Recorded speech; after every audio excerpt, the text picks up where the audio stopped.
Orlando está viajando y me dejó encargado que por favor viéramos Lucas 8, y en efecto allá vamos a estar en Lucas 8.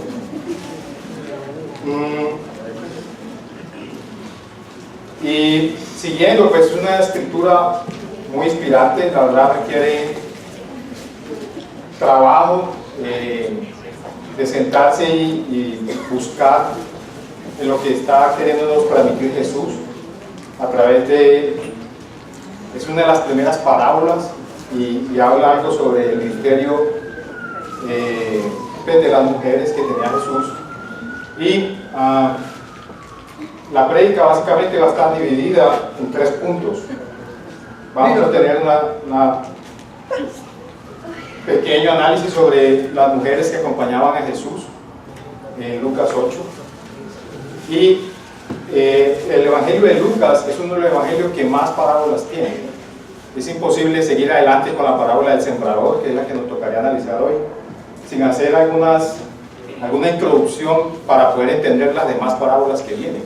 Así es. ¿Cierto? Para poder entender a qué es una parábola y por qué Jesús la utilizó tanto. Es de anotar que nuestro Señor Jesús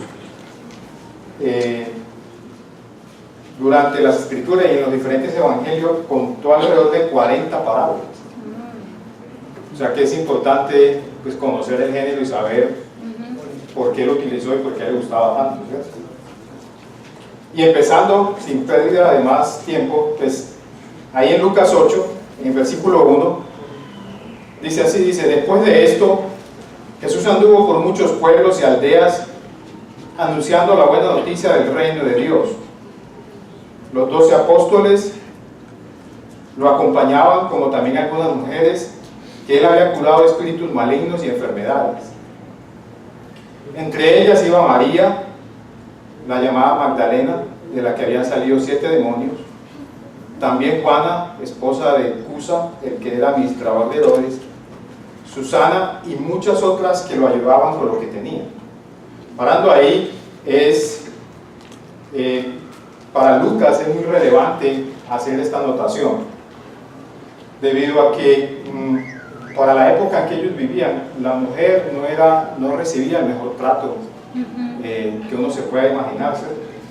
Hay algunas cosas que uno pues, le toca ubicarse como espacial y geográficamente para poder entender por qué era relevante esto para Lucas, porque él decidió registrarlo. Si ustedes se dan cuenta, en ningún otro evangelio está registrado esto que él vio o esto que él logró documentar. No aparece en escritura paralela en este punto dentro de los otros evangelios, y llama la atención debido a que pues, de lo que pude leer y lograr establecer cómo era la época para las mujeres en ese tiempo, dice que había religiones tanto paganas como las hebreas. En ninguna de las dos la mujer tenía cabida. Por su parte, los rabinos dentro de sus oraciones, ya Orlando lo ha mencionado aquí, daban gracias a Dios porque no habían nacido mujeres. Dice, en ese tiempo se decía que se logra establecer que los paganos, los gentiles, los hebreos, todos veían con desprecio a la mujer en ese tiempo. Y de acuerdo a eso, Jesús pues, apeló, por así decirlo, y aún las acogió como sus discípulas, porque dice que lo seguían y iban con él a todos lados. Y básicamente lo que hizo fue devolver o colocar nuevamente en su lugar lo que se había perdido en Génesis. Le dio el mismo valor social a la mujer que se había perdido desde entonces. Por eso él tenía mujeres discípulas. Es claro que estas mujeres lo apoyaban, como dice ahí, con lo que tenían. Mucho se ha hablado sobre María Magdalena y es una idea de Hollywood, fábulas, tal vez 1001 noches, de que él pues tenía una relación con María Magdalena o que los dos salían. Bueno, se ha inventado una cantidad de cosas, pero lo cierto es que la evidencia bíblica no habla, ni extrabíblica habla de eso. En la extrabíblica se refieren a libros muy poco confiables, que la iglesia en ese tiempo ni siquiera permitió que se leyeran porque no había un fundamento para eso, que son los evangelios apócrifos. Y por otro lado, se calcula de que si María Magdalena andaba con mujeres que eran casadas en ese tiempo, muy seguramente era una mujer ya de edad, entre otras cosas. No era una jovencita ni nada de eso. Entonces, es muy poco probable la idea del mundo de que había una supuesta relación ahí. Yo creo que es más bien nosotros echándole cosas a las escrituras que no tienen. Por su parte, Lucas en su evangelio menciona a 13 mujeres más. Y es de entender porque el parte del evangelio de Lucas está en un solo libro, pues, que es Lucas, el evangelio de Lucas y Hechos, donde si ustedes lo leen, pues Lucas no guarda reparo en hablar de mujeres como Priscila, de hablar de mujeres como Dorcas, donde él básicamente pues, decían que eran discípulas de Jesús y mantenían fieles dentro de sus iglesias, ¿cierto? De las cosas más duras que me pareció que se encontraba y que se vivía durante la época de los hermanos, era una costumbre romana donde al padre de familia se le dejaba escoger si quería o no una hija mujer. Si no la quería, el padre podía o uno regalarla, o dos, echarla al cementerio viva y dejar que muriera y que los perros se la comieran. O sea, eran culturas que si vemos son supremamente duras. Y Jesús restableció todo eso y por eso era criticado. Ahora, si llevamos esto a nuestro mundo moderno hoy, es claro que la mujer tampoco ha recibido el sitio que Dios le ha dado. ¿Sí? Es claro que hoy en día, por un lado, pues nosotros como hombres hemos fallado en eso, y dos, pues la mujer también se ha dejado llevar por movimientos modernos que en definitiva no dan la dignidad a la mujer. Pues hoy tenemos mujeres que son líderes de bandas criminales, por ejemplo, pues, o sea, que es una completa degradación de lo que se espera de una mujer. ¿Ya? Mujeres que están metidas en asuntos completamente ilegales, tráfico de personas. Pues Jesús no está llamando a eso, no es el sitio que Jesús pues, le dio a las mujeres, y es algo que debemos recordar de que realmente en Cristo las mujeres encuentran el lugar que Dios les dio. Amén. Así es. Realmente ahí está, no está en ningún otro lado. Muchas mujeres pasan buscando el lugar que Dios les dio en sus esposos, en una relación, en un trabajo, pero realmente no está ahí, no está ahí. Y tan degenerada es la cultura cuando nuestro Señor Jesús vivió, estuvo en la tierra, como la que hay ahora. O sea, no, simplemente habrá algunas variaciones de pecado, pero igual sigue siendo igual degenerada. Y pensaría uno que lo más elemental de aplicar esa escritura es, como mujeres, hay que buscar la paz en Cristo, hay que buscar su definición en Cristo. Casadas, solteras, deben buscar pues, su definición ahí. Era tan duro la época que ellas vivían, de que en general se sabían de que las mujeres casi todas eran analfabetas. Era muy raro una mujer que fuera capacitada en ese tiempo. Y si vemos hoy, hasta me pareció como en Arabia Saudita, hasta esta semana se le dio permiso a la mujer de manejar los carros, como pues a una discriminación sí, ¿no? O sea, es una constante en nuestra sociedad. No tenían espacio para la vida pública, no tenían espacio para el templo, o por lo menos era afuera del templo. Y definitivamente es una escritura muy importante, porque era claro lo que Jesús espera, uno, de sus hermanas en la fe, y dos, lo que espera de nosotros como hombres, de devolverle a la mujer el sitio que Él le dio. Y es algo que pienso que como discípulos que somos, o aquellos que quieran ser discípulos, debemos recordar, ¿cierto? Ahora, siguiendo con la escritura, ahí mismo en Lucas 8:4, dice: muchos salieron de los pueblos para ver a Jesús, de manera que se reunió mucha gente. Entonces les contó esta parábola. Un sembrador salió a sembrar su semilla, y al sembrar una parte de la semilla cayó en el camino y fue pisoteada, y las aves se la comieron. Otra parte cayó entre las piedras, y cuando esta semilla brotó, se secó por falta de humedad. Otra parte de la semilla cayó entre espinos, y al nacer juntamente los espinos la ahogaron. Pero otra parte cayó en buena tierra y creció y dio una buena cosecha hasta 100 granos por semilla. Esto dijo Jesús y añadió con voz fuerte: los que tienen oídos, que oigan. Seguir adelante sin entender, uno, dónde estábamos, y dos, el porqué de las parábolas sería pues como tratar de entender algo sin tener las adecuadas bases, ¿cierto? Lo primero es dónde estaba Jesús. Ahí en Marcos 4 podemos ver en qué sitio estaba Jesús cuando pronunció esta parábola. Marcos 4 y Mateo 13 nos vamos a estar moviendo. Dice en Marcos 4:1, dice: otra vez comenzó Jesús a enseñar a la orilla del lago. Como se reunió una gran multitud, Jesús se subió a una barca que había en el lago y se sentó, mientras la gente se quedaba en la orilla. Entonces se puso a enseñarle muchas cosas por medio de parábolas. Y ahí en Mateo 13,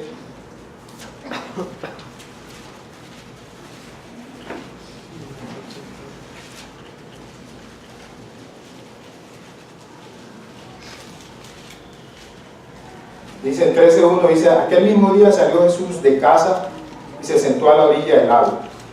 Como se reunió mucha gente, Jesús subió a una barca y se sentó mientras la gente se quedaba en la playa. Entonces se puso a hablarle muchas cosas por medio de parábolas. Y juntando pues, lo que muestran los evangelios, era Jesús, es probable que tuviera una casa cerca a la playa y se fue ese día. Y desde luego el sermón, o por lo menos la parábola, se hizo desde una barca en el lago mientras la gente estaba en la playa. Ese sería más el contexto como geográfico de donde se dio el suceso. Parece ser que fue la casa de Jesús en Galilea. O sea, él salió ese día, de pronto fue en la mañana, no dice, en la tarde, no sabemos, ¿cierto? En esa zona del mundo hace un sol que puede ser caliente igual que esto, o sea que probablemente pudo haber sido en la mañana o en la tarde, pues, en el momento en que no había sol, ¿cierto? Ese es el punto geográfico. Pero ¿por qué a nuestro Señor le gustaban tanto las parábolas? Si nos ponemos a ver, casi que en adelante ustedes se van a dar cuenta, el que predique sobre Lucas va a tener que estar hablando sobre parábolas, ¿cierto? Entonces la parábola es básicamente una figura literaria. Lo primero que debemos dejar claro es que no es una fábula. Una fábula es cuando tú le colocas caracteres de humanos a un animal, por ejemplo. Si nos vamos bíblicamente, lo único que tendría cara de fábula, pero no lo es cuando la burra de Balaam habló y lo corrigió, ¿cierto? Pero definitivamente eso está metido dentro de una historia de un pueblo y está metido en las escrituras, o sea que la probabilidad de que sea una fábula es muy poco probable, ¿cierto? De resto, las parábolas es una figura literaria que básicamente consiste en utilizar elementos conocidos de la vida común y silvestre de las personas para comunicar verdades desconocidas. En sí es un relato sencillo, pero que expresa una verdad profunda. Fue el método que más utilizó nuestro Señor para expresar las verdades del reino de Dios. Pero tiene afortunadamente tiene unas características que hacen que no a todo el mundo le guste, sobre todo a los que no creen. Y es básicamente por esto. Para Jesús, las parábolas las utilizaba, uno, para que aquellos que guardaran su palabra entendieran mucho más. Pero para aquellos que no la entendían o que menospreciaban su palabra, lo poco que entendían se les quitaba. Entonces, aún los mismos discípulos, es claro en muchas que no entendieron todo esto hasta después de la resurrección de Jesús. Y aún como vamos a ver, en muchas de las parábolas o de las comparaciones que él hacía, los discípulos se le acercaban. ¿Y esta parábola qué quiere decir?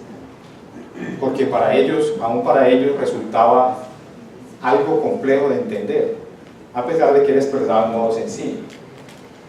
Segundo, en las parábolas se expresa mucho de la sabiduría de Dios. Están diseñadas para dar luz a los sencillos y oscurecer a los rebeldes. y ofrecen un relato preciso del carácter y de la naturaleza de Dios y su reino. Dice, definitivamente no es un ejercicio que sea intelectual, no se trata de intelectualidad, sino de espiritualidad, debido a que muchas de ellas reflejan una revelación de la verdad, pero a la vez muestran una paradoja de Dios. O sea, es algo que definitivamente va al contrario de lo que nosotros pensamos. De ahí que no todas las palabras se refieren a la misma verdad. De ahí que hay diferentes tipos de parábolas. Por ejemplo, la que vamos a ver hoy se refiere a la necesidad de las personas de tener un oído sensible a la palabra de Dios, a lo que Jesús quiere enseñar sobre el reino de Dios. Pero hay otros tipos de parábolas. Por ejemplo, la parábola de la semilla de mostaza, que muchos hemos leído, habla más de cómo se expande el reino de Dios, que va desde algo muy simple hasta un árbol completo, que básicamente se refiere al inicio del reino de Dios y a cómo se ha expandido. En otros casos se refiere a cuánto cuesta para una persona estar en el reino. Por ejemplo, la parábola del tesoro escondido y de la perla habla de un hombre que fue y vendió todo lo que tenía y compró el terreno donde estaba el tesoro, o compró la perla más valiosa. En este caso, la parábola se refiere a la necesidad que tenemos de dejar cosas por tener lo que Dios, o la verdad de Dios en nuestra vida. Dejar cosas de este mundo para tener la verdad de Dios en nuestra vida. Y otra, definitivamente, otro tipo de parábola se refiere al futuro o aún al juicio divino. Por ejemplo, la parábola de la mala hierba. La parábola de la mala hierba básicamente habla de cómo Dios deja crecer la buena hierba y la mala hierba. Al final dice, no la vayan a cortar todavía, esperen que llegue la cosecha, recojo la cosecha y cojo la mala hierba y la echo al fuego eterno, ¿cierto? Refiriéndose a los que no creen. O finalmente, aquella parábola que habla del resultado de la evangelización, que es la parábola de la red. Cuando un pescador lanza la red, trae todo tipo de pescado, pero toca escoger el pescado y eso lo hace Dios mismo, ¿cierto? Entonces, como vemos, a nuestro Señor definitivamente le gustaban las parábolas, a Él le encantaban las parábolas. Entonces, es muy importante conocer una de las primeras parábolas que está en el Evangelio. No lo digo yo, lo dice Marcos. Vamos a Marcos 4.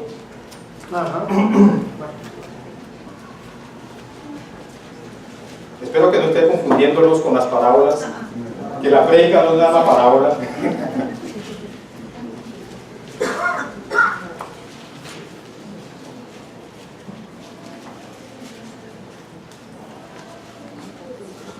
Entonces miren, Marcos, por ejemplo, en el versículo 13, perdón, antes de Marcos, acompáñenme a Mateo 13, perdón. Mateo 13.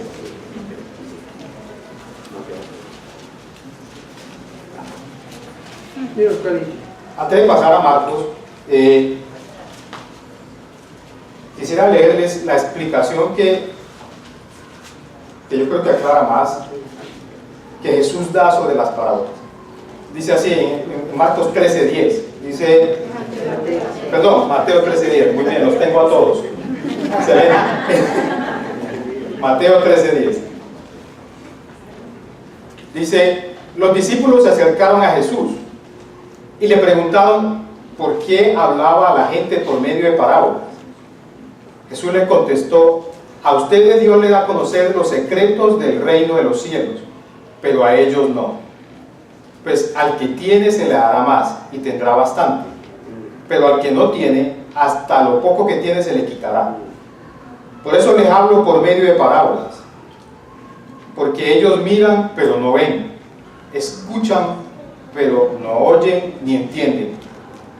Así, en el caso de ellos se cumple lo que dijo el profeta Isaías: por más que escuchen, no entenderán, por más que miren, no verán, pues la mente de este pueblo está entorpecida, tiene tapados los oídos y han cerrado sus ojos para no ver ni oír, para no entender ni volverse a mí, para que yo no los sane. Pero dichosos ustedes, porque tienen ojos que ven y oídos que oyen. Les aseguro que muchos profetas y personas juntas quisieron ver lo que ustedes ven y no lo vieron. Quisieron oír esto que ustedes oyen y no lo oyeron. Y es evidente que, retomando lo que habíamos dicho sobre las parábolas, que es una figura literaria para revelar una verdad escondida. Hasta este momento, la verdad sobre Cristo, sobre quién era Él, sobre su obra salvadora, estaba escondida. No había sido revelada aún en toda su totalidad. Él estaba vivo todavía. Estaba en ese proceso de revelación. Para nosotros es hoy muy fácil tomar las Escrituras, leer el Antiguo y el Nuevo. Se nos hace hasta normal. Pero es claro que dentro del tiempo de la evolución de la humanidad, hubo un tiempo en que no todo estaba revelado ni escrito como lo tenemos hoy. La verdad de Jesús duró mucho tiempo sin revelarse. Y como dice ahí, profetas y personas buscaron ver el tiempo que hoy vivimos y el tiempo que ellos vivieron. Y no lo pudieron vivir. Por esta verdad ha muerto gente, tanto en el Antiguo como en el Nuevo Testamento. En el Antiguo eran los profetas. Si ustedes leen hebreo, hay profetas muertos por haber dicho esto y por haber escrito lo que escribieron. Entonces, es algo que como discípulos y como personas, aquellos que desean ser cristianos, que debemos valorar la verdad de las Escrituras que hoy tenemos. No son una fábula, no son un cuento chino, ¿ya? No son ninguno de esos géneros que tenemos. Simplemente la verdad de Dios revelada. Y la verdad de Dios revelada con sangre, porque aún la sangre de su Hijo fue necesaria para eso. Y yo creo que no debemos desubicarnos. A veces como discípulos vivimos algo desubicados. La Biblia dice de que Dios nos deja ver los secretos del reino a nosotros, pero a ellos no, a los que no creen. Y no se está hablando de secretos tipo agnósticos o algo así. No, está hablando de la verdad que hay en Cristo. Está hablando de la realidad que es Cristo. Nos parece hoy muy normal hablar sobre la cruz de Cristo, pero fue algo que estuvo escondido durante mucho tiempo. Y es algo que debemos valorar y atesorar. Y es exactamente donde parte la parábola del sembrador. Si buscáramos una definición para la parábola del sembrador, hay una que me gustó mucho y se las quería compartir, y es la misma verdad, pero con distintos resultados. Es un resumen muy pequeño de la parábola del sembrador. ¿Por qué? Porque como vamos a ver, a las 4 personas o a los 4 géneros de personas que se les predicó la verdad, producieron un resultado completamente diferente. Así. Completamente diferente. La pregunta que yo pienso que debe quedar al final del mensaje es que podamos reflexionar cuál de esas personas o cuál de ese tipo de tierra queremos ser en el tiempo, porque finalmente, como vamos a ver, lo que más pesa con nuestro Señor Jesucristo es la perseverancia en el tiempo y no echarse para atrás, sino firmes hasta que Dios te llame en tu lecho de muerte. Y las Escrituras son claras en eso. Ahora, pasemos a la explicación que finalmente Jesús mismo le dio a la parábola del sembrador.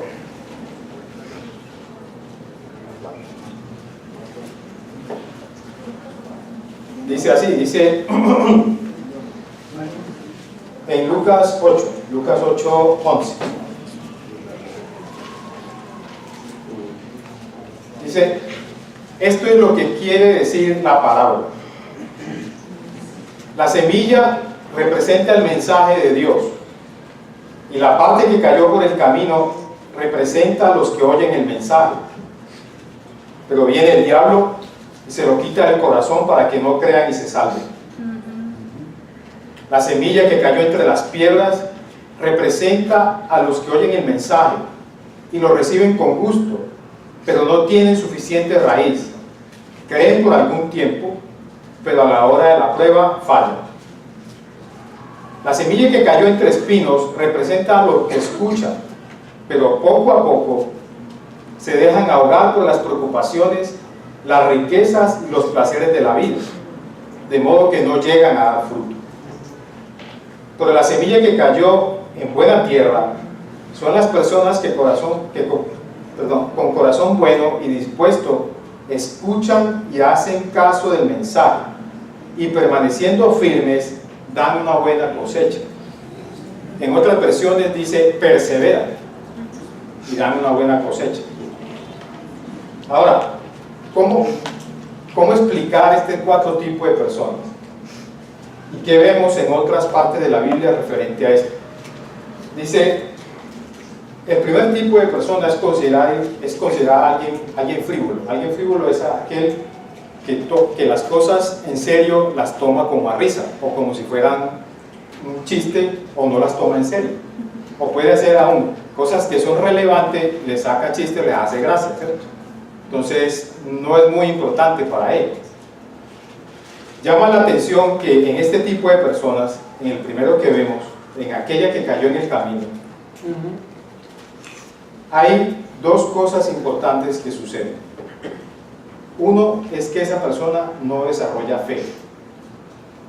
Si lo vemos, ahí dice, para que no crean y se salven. Y pues no tendrán la salvación. Es claro que nuestra salvación es por la fe en la obra salvadora de nuestro Señor Jesús. Pero como la palabra del Señor es menospreciada y se tiene a menos, pues desde luego que no va a haber fe. Y pasa una segunda cosa, lo poco que tiene o lo poco que supone saber es arrebatado por Satanás. Entonces, este tipo de personas, realmente cuando uno analiza otra parte de la Biblia, vamos a ir allá, realmente son consideradas o colaboradores o están bajo su mente, su corazón, sus acciones están bajo el poder de Satanás, están sometidas a él. Y lo peor es que no quieren salir de ahí, o sea, casi que disfrutan su estado. ¿Sí? Es como caminar sobre un techo de vidrio delgado. Aquí vamos paseando, pero pues en cualquier momento se va a romper, ¿cierto? Es básicamente una realidad de ese tipo, es como caminar en la cuerda floja. En Hechos 26-18 hay una referencia a este tipo de situación espiritual.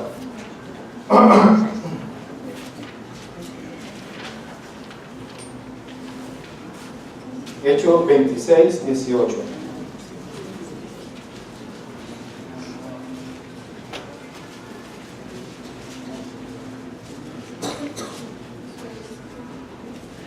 Dice así, es Pablo hablando en una de sus defensas.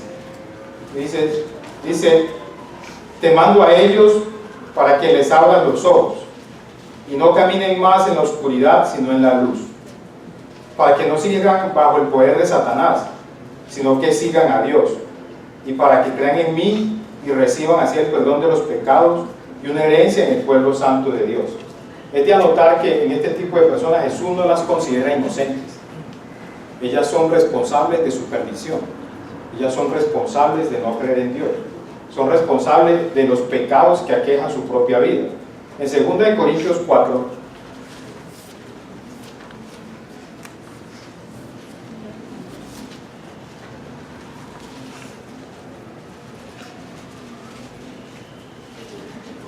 en el versículo 3,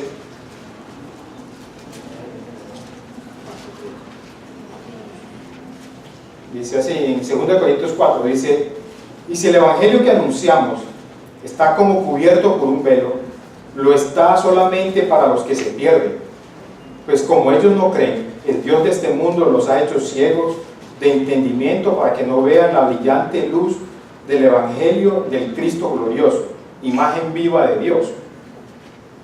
Y es evidente esta condición espiritual. Es evidente que lo único que espera pues, es el juicio de Dios y pues el castigo eterno que Él desee darle, ¿cierto? Son responsables de su estado espiritual por no tomar en serio la palabra de Dios. En este tiempo estos hechos es muy común.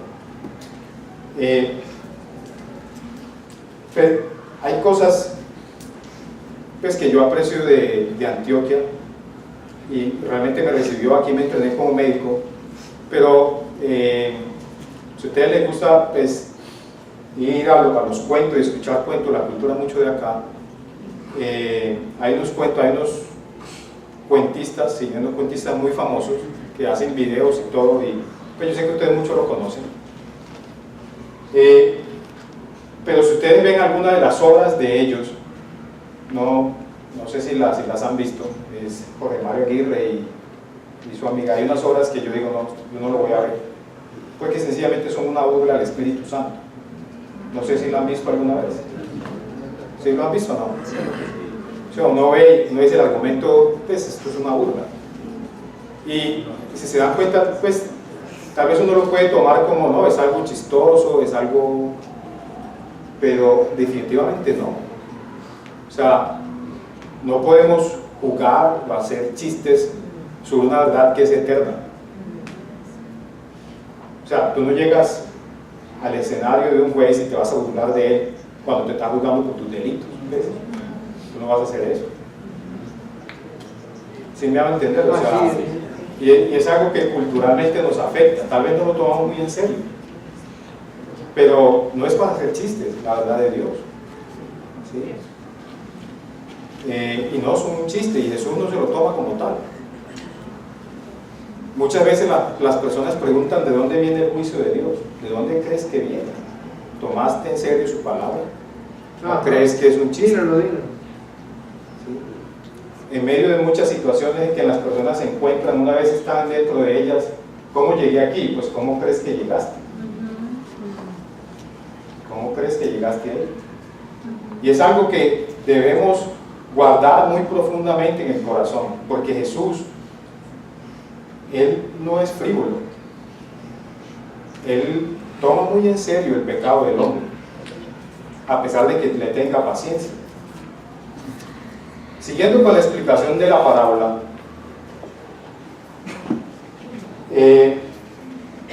es claro que el siguiente ejemplo de aquel que cayó entre las piedras desarrolló algo de fe, si podemos decir. Lo que no desarrolló fue una buena base. Porque el que cayó en las piedras, en general dice que lo recibe con gusto, pero no tiene suficiente raíz. Y cuando llega el momento de la prueba, falla. Cuando se habla de raíz en las Escrituras, nuestra creencia en Dios debe ser basada más que en emociones. Debe ser basada en convicciones bíblicas que nos permitan soportar el embate de la prueba. Por ejemplo, nuestro Señor Jesús ya hizo referencia a esto. En Mateo 7, en el Sermón del Monte, cuando habla de los dos hombres que construyen la casa. Hay un hombre que construye sobre una base firme, pone sus bases sobre la roca, y el otro lo coloca sobre la arena. Es evidente que a los dos hombres le viene un desastre repentino, y es una inundación repentina. En aquellos que nos gusta leer sobre mi carrera de medicina de emergencias y desastres, uno sabe que una inundación repentina, lo único que tienes que hacer es correr, ahí no se va a salvar nada, porque es la fuerza del agua desatada completamente, y ahí va de todo, rocas, piedra, estufas, lo que tú viste en Salgado, creo que fue acá, no sé si vieron los videos que salían por el colombiano, básicamente eso. Y Jesús se refiere a eso, una inundación repentina. Los dos hombres sufrieron el mismo desastre, por así decirlo, pero uno había construido bien, el otro no. El problema es que muy seguramente estos hombres tenían familia, o sea, estaban con su esposa, con sus hijos, con sus papás dentro de su casa. O sea que si construiste mal, pues además de que pagas tú, pagas todos los que están contigo, ¿cierto? espiritualmente hablando es igual. No simplemente nuestro pecado va a afectarnos a nosotros nada más, va a afectar a nuestra familia, a nuestros hijos. Es un costo que definitivamente pagamos. Pero cuando habla la Escritura de prueba, uno se refiere, pueden ser dos cosas: a tentación, no soportar la tentación, o dos, no soportar la persecución. Sobre esto hay varias escrituras, y es en 1 Corintios 10:13.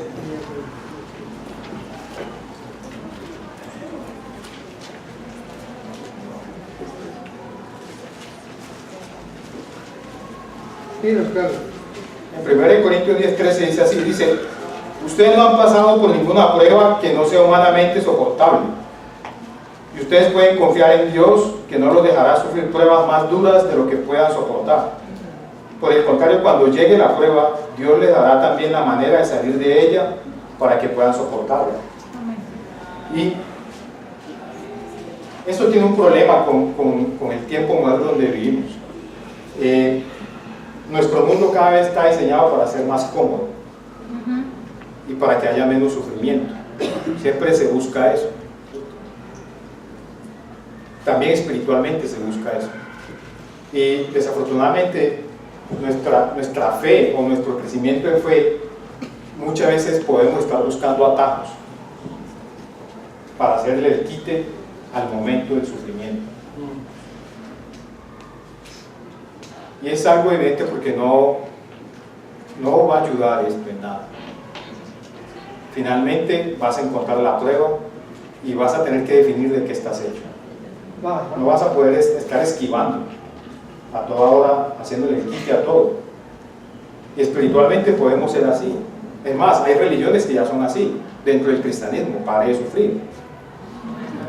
Pare de sufrir es así, ¿no? Pues hágale el quite, ¿cierto? Para todos lados. Entonces, pero espiritualmente será útil esto. Si lo vemos desde el punto de vista biológico que yo puedo hablarle, si un organismo nunca es expuesto a retos inmunológicos, el día que llegue cualquier cosa te va a acabar, ¿cierto? En parte uno le dice, no, pues mándelo a la guardería, va a estar un año enfermo, pero después va a estar bien. Y en efecto ha sido así, pues con nuestra vida ha sido así. Cada semana una gripa nueva, cada semana gripa, de nuevo, otra vez. Falta la diarrea, no ha llegado, pero muy seguramente en algún momento va a llegar la diarrea, ¿cierto? Entonces, pero si nos damos cuenta, si Nairo Quintana se entrenara en la Guajira, donde todo es plano, difícilmente va a conquistar el Tour de Francia, ¿cierto? O sea, sería muy complejo para él, pues entrenando a nivel del mar, cerca de Barranquilla, venga, paremos aquí, tomemos limonada acá, no, pues, yo no me imagino eso, eso no tiene sentido, ¿sí me van a entender? O sea, ahora, si eso no tiene sentido para nosotros, que nos gusta tanto el deporte, ¿por qué va a tener sentido el no tener retos espirituales? ¿De dónde sacamos esa idea? En este tiempo hay muchas cosas que se diseñan para eso.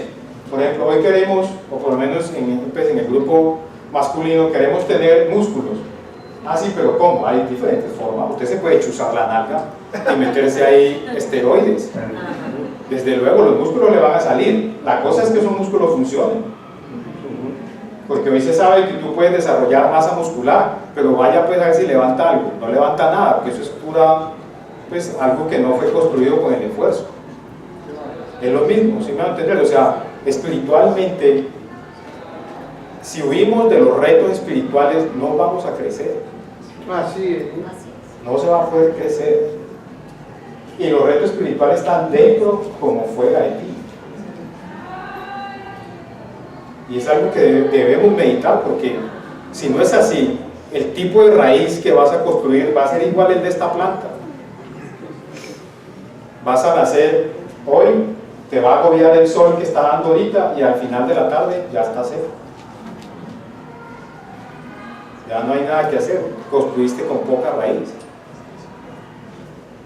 Y es algo que debemos meditar, porque Dios puede tratarnos con compasión, pero en algún momento la prueba de oro va a venir y hay que saber de qué estás hecho, porque si no pasará lo que dice aquí: darás la espalda a Dios.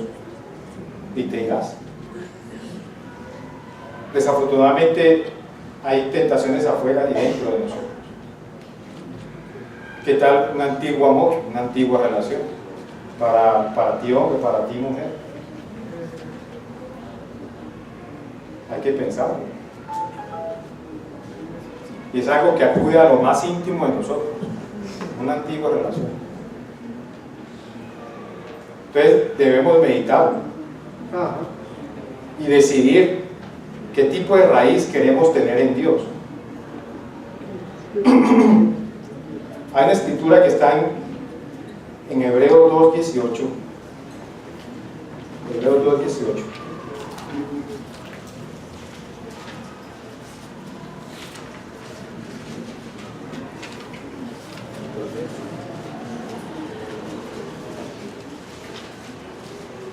Dice,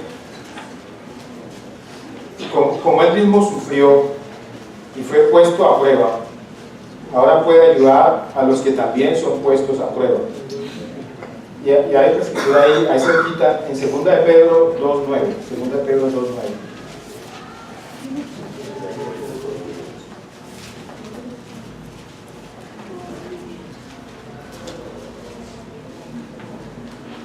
Dice, el Señor sabe librar de la prueba a los que viven entregados a Él, y sabe tener a los malos bajo castigo para el día del juicio. El Señor castigará sobre todos los que siguen deseos impuros y desprecian su autoridad. Y es interesante porque en Jesús podemos encontrar esa ayuda que necesitamos para enfrentar nuestro día a día. Tanto lo que pasa por fuera como lo que pasa por dentro de nosotros. Es ahí donde debemos ir a buscar esa ayuda y perseverar y no ser como la planta que nació entre las rocas. Sigamos adelante. Dice, la semilla que cayó entre espinos representa a los que escuchan, pero poco a poco se dejan ahogar por las preocupaciones, las riquezas y los placeres de la vida, de modo que no llegan a dar fruto. Tal vez es una de las escrituras o de la parte de la parábola que más cuesta entender, porque lo que dice originalmente es que la semilla cae entre los espinos. Es evidente que con las parábolas no debemos enfocarnos tanto en los detalles, sino en el mensaje central. En el mensaje central son la verdad de Dios en 4 tipos de personas. Pero cuando uno analiza que cae entre los espinos, llama la atención porque la semilla y los espinos comienzan a crecer juntos. Y la semilla no logra superar la velocidad de crecimiento de los espinos. Y finalmente queda enredada entre ellos y no da fruto. ¿Sí? No sé si han ido a partes desérticas de Colombia, que uno ve cómo crecen las matas de espino. O sea, tú vas en verano y están ahí. Y hay un sol inclemente y ellas ahí. Y llega el tiempo de lluvia y además de eso crecen más y se ve más verde. Y uno está como hizo. Y uno va a la tierra está seca. Uno va a la Guajira, uno va a la Alta Guajira y las matas están ahí de espino. Y tú las llegas y están llenas de espinas. Y ellas siguen ahí durante el verano. Y llama la atención esto porque lo que da a entender entre el Señor Jesús es que a pesar de que estas personas, este tercer grupo de personas, conocen la trascendencia de la palabra de Dios, la entienden en su corazón, deciden en algún momento irse por otra cosa. Irse, en este caso, como dice ahí, por las riquezas y los placeres de esta vida. O sea, hay algo que llena más su corazón que estar con Dios. Y en este caso, el Dios de la riqueza. Ahora, esto tiene 2 problemas en el tiempo moderno. Y es que, uno, el cristianismo de hoy enseña realmente, cuando uno pues, se ve lo que pasa a nuestro alrededor, enseña que deberíamos ir detrás de la riqueza. Sí, porque la teología de la prosperidad es esa, y supuestamente uno no debe juzgar eso. Entonces, estaríamos haciendo casi que Jesús dice, el camino es por allá, y actualmente nosotros no, vamos por acá. No, pero el camino es por allá, no, por acá es que es. O sea, estamos yendo contrariamente a todo lo que Jesús enseña. Uno. Y dos, yo creo que no hemos aprendido, o tal vez nos hemos dejado ganar en la forma de disfrutar. Nosotros no disfrutamos a Dios. ¿Sí me hago entender? Si tú no disfrutas a Dios, o sea, si no lo amas realmente, si no disfrutas estar con Él, su palabra, su oración, serle fiel, es claro que el mundo va a resultar más atrayente. ¿Sí me van a entender? O sea, en este tiempo que es tan hedonista, que yo creo que ya todos conocemos la palabra del mismo, que es buscar el placer, ¿cierto? En casi que a cualquier costo. Hay unos que mueren buscando el placer. Por ejemplo, el drogadicto muere buscando el placer, ¿cierto? Nosotros deberíamos morir buscando a Dios, morir buscando, pues, consagrarnos a Él, vivir profundamente para Él, disfrutarlo profundamente. O sea, realmente ser hedonistas cristianos, entonces digámoslo así, ser hombres y mujeres que disfrutan profundamente estar con Dios. Pues que no es un amor a las escondidas ni nada de eso, sino que disfrutamos conocer su palabra, disfrutamos saber cómo se escribió la historia de la Biblia, la historia de los profetas, por qué Jesús era hebreo, no era, pues, disfrutar, conocer todo eso, ¿sí me van a entender? En esto personalmente pienso que debemos aprender a disfrutar a Dios tanto como el mundo llega a disfrutar su pecado, porque hay muchos que viven de esa manera, o sea, no les da vergüenza su pecado. Entonces, ¿por qué a nosotros de cristianos debería darnos vergüenza a Dios? O sacar la Biblia en el metro, o darle mi Biblia. Sí, o sea, ¿por qué? Así es. Pues, ¿cuál es la razón? La razón es que nos señala. La razón es el posmodernismo. No, entonces, no hay ninguna verdad. Yo disfruto a Dios solo. Si nos damos en cuenta, la comunidad LGTBI disfruta mucho su homosexualismo. Además, lo promocionan. Escriben libros. ¿Por qué nosotros no podemos hacer lo mismo? Hoy en día la marihuana es defendida. No, un poquito, un toque. Esto es medicinal. No, la dosis del día de hoy, medicinal, ya lo aprobaron. Pues, sí, hay muchas cosas que hoy en día las personas que disfrutan su pecado son agresivas realmente. Como antes, una vez leyendo, pues, algunas cosas sobre esta nueva filosofía, hay grupos en países desarrollados que defienden la pedofilia.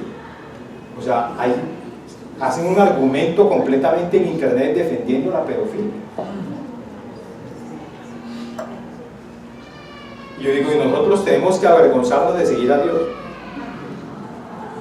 ¿Quién dijo eso? Y personalmente pienso de que el tiempo en que vivía nuestro Señor Jesús y que vivieron nuestros hermanos fue hostil, pero el de nosotros no va a estar mejor. Si tú te paras allá afuera y dices Jesús es el único camino a Dios, vas a estar en problemas. Eso es seguro. La cosa está si decidimos asumir eso o no. Ahora, la riqueza es algo que está a mano del día. Es más, nuestro país está viviendo, es más, no hemos salido de querer ser ricos todos. Comenzó en los 80 y no termina. Y el río de sangre ha sido largo. Si nos damos cuenta, no ha sido muy fructífero. Y aún si nos damos cuenta, nuestra misma nación hoy en día está tambaleando. toda la justicia está tambaleando por el dinero. Los últimos magistrados que se reconocieron como tal fueron los que murieron en el Palacio de Justicia. Desde entonces, ninguno más. Y en efecto, hoy se demuestra. No son gente ni ética, ni moralmente. Y esos son los que dirigen nuestro país. Ahora, ¿qué queda para nosotros en el seno de nuestro hogar? En nuestra vida íntima, pues, con Dios, ¿qué es lo que pensamos? Enriquecernos todos los días, disfrutar más otras cosas que disfrutar a Dios. Y definitivamente Jesús nos llama a arrepentirnos, porque es una realidad. Los espinos crecerán y ahogarán el mensaje, no hay duda. Jesús no se equivoca. Finalmente, y ya para terminar, está la buena tierra. En varias versiones se habla de una característica de aquellos que oyen, entienden y retienen. En algunas versiones la palabra que utiliza es retener, y la otra palabra que utilizan es perseverar. Más da la idea, perdón, ahí en la parte anterior me faltó una escritura que no quiero que se vayan sin tenerla. Está en 1 Timoteo 6:9, antes de cambiar de tema.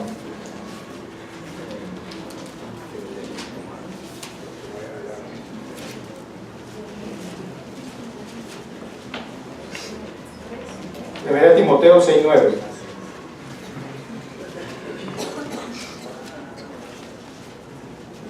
Dice: en cambio, los que quieren hacerse ricos caen en la tentación como en una trampa, y se ven asaltados por muchos deseos insensatos y perjudiciales, que hunden a los hombres en la ruina y la condenación, porque el amor al dinero es raíz de toda clase de males, y hay quienes por codicia se han desviado de la fe y se han causado terribles sufrimientos. No debemos extrañar que haya cristianos que padezcan esto, porque la Biblia misma lo dice.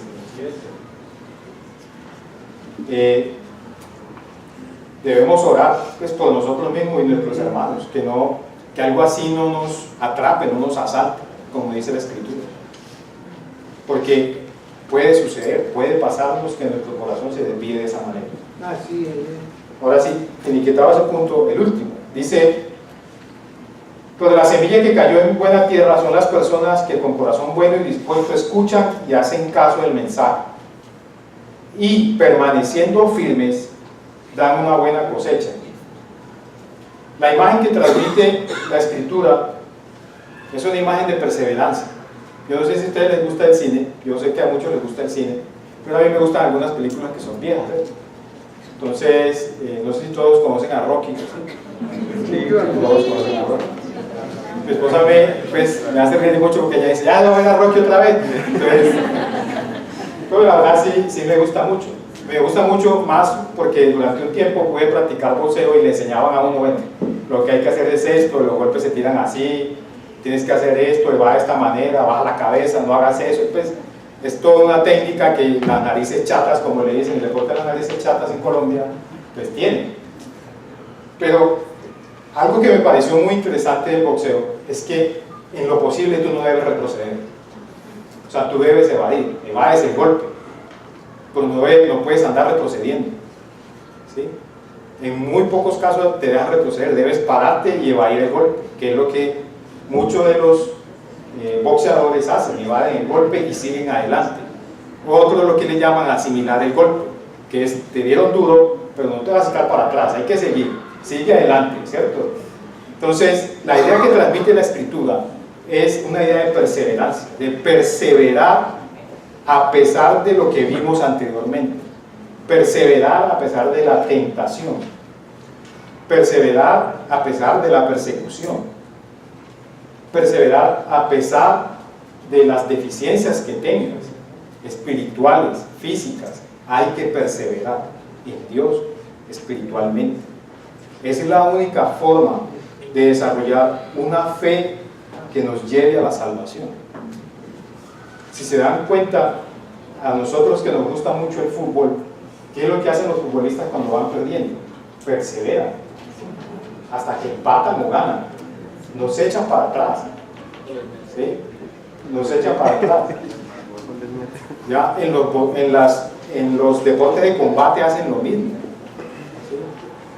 ¿sí? Y la misma idea transmite Pablo también en muchos de sus escritos del Nuevo Testamento. Pablo decía que él no daba golpes a la loca, sino que castigaba a su cuerpo. ¿Ya? Somos llamados a eso, a permanecer firmes en Dios. Y además de eso tenemos todo su respaldo. Hay una escritura en Judas 24:5 que habla finalmente sobre esto. Judas 24:5. Judas.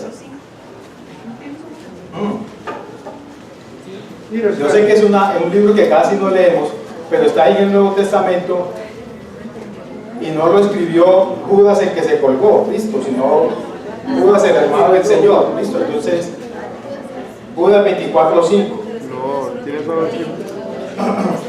24:25, perdón. Ya. 24:25, perdón. Es la última parte de Judas. Dice: el Dios único, Salvador nuestro, tiene poder para cuidar de que ustedes no caigan y para presentarlos sin mancha y llenos de alegría ante su gloriosa presencia. A Él sea la gloria, la grandeza, el poder y la autoridad por nuestro Señor Jesucristo, antes, ahora y siempre. Amén. Esa es la promesa que nuestro Señor Jesús nos hace. Ese es el respaldo que tenemos en nuestra vida para pararnos firmemente en la fe. Y es algo que no debemos olvidar, porque si no lo olvidamos, si perseveramos, la Biblia es clara, las escrituras de Jesús son claras. Vamos a dar una buena cosecha de fe y de salvación. Mis hermanos, era básicamente eso lo que tenía para el día de hoy.